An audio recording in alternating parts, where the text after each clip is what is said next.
Jeudy, one of the Browns' biggest stars, has made it clear that he's tired of the games, the hesitation, and the silence surrounding this controversy.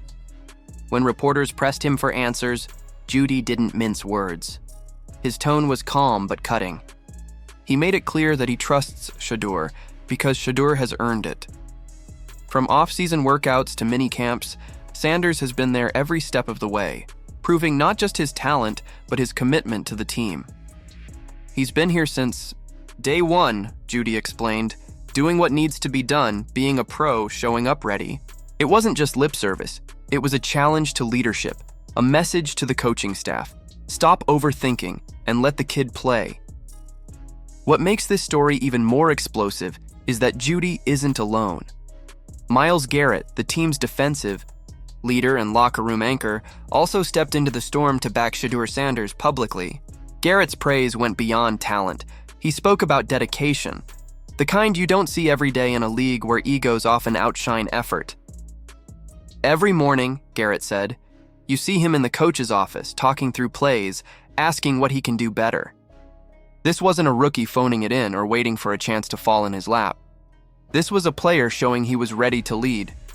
Garrett even noted how Sanders' maturity stood out, saying that his approach to preparation and discipline reminded him of seasoned veterans who'd been in the league for years.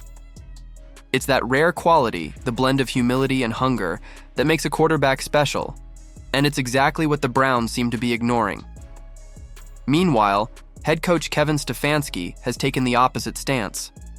He's chosen caution, clinging to the idea that Sanders is too young, too inexperienced, or too much of a risk for a team already under pressure. His comments to the media painted a picture of a coach afraid to let go of control. We have to do what's best for the team, Stefanski insisted, but the words felt hollow. Because when you look at the Browns' decisions, they don't add up.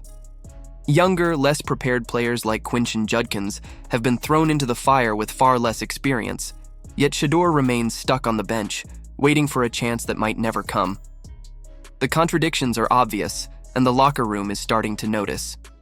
Analysts haven't stayed quiet either. ESPN's Dan Orlovsky didn't hesitate to call out Stefanski and the Browns' front office for what he called a lack of direction. On live television, he questioned why Sanders hadn't even been promoted to backup quarterback yet, especially with no real competition for the spot. Orlovsky's frustration echoed what fans have been saying for weeks. What's the plan? Wasn't this season supposed to be about development and evaluation?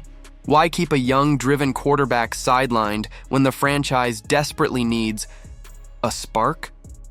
Orlovsky's comments hit a nerve because they exposed what many have suspected. The Browns don't seem to have a coherent strategy for their future.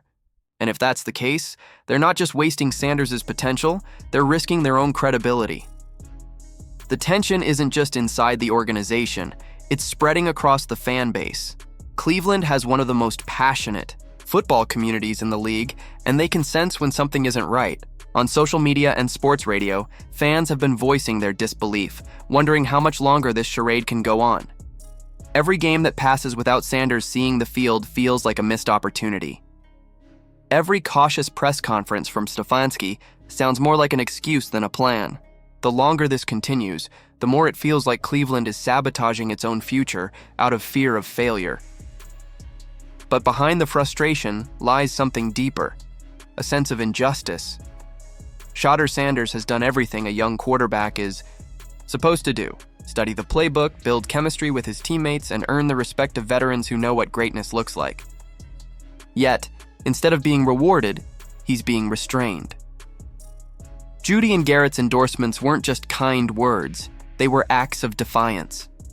They see in Sanders the potential to turn things around, to bring life back into a team that's been defined by almosts and not yets. They know that sometimes the only way to grow is to take the risk everyone else is afraid of. Meanwhile, the NFL world is watching closely. Rumors are already swirling that teams like the Las Vegas Raiders have shown interest in Sanders, seeing what Cleveland refuses to. If that's true, the Browns might soon face a nightmare scenario, losing a quarterback who could have been their future face of the franchise. And once that door closes, it might never open again. Because in this league, potential doesn't wait around forever. At this point, the story of Shadur Sanders isn't just about one player's chance.